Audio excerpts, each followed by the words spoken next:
Hi guys, welcome to the channel. In today's video, I'm going to show you how you can write curved text in MS Word. So the first step you simply need to do is to open Word, and first you simply need to go on to the insert, and once you are here you simply need to click on Word Art and select any font head. So I'm going to add how to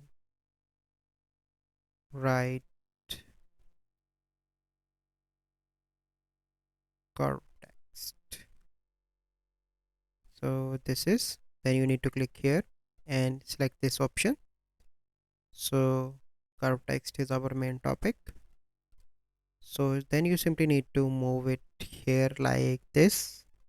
So once you move here, you simply need to click on the text, click on wrap text, and click on behind text.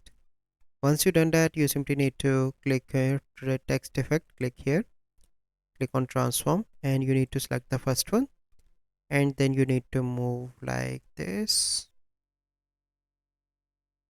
and here you can see the curved text. So this is a process how you can write curved text in MS Word.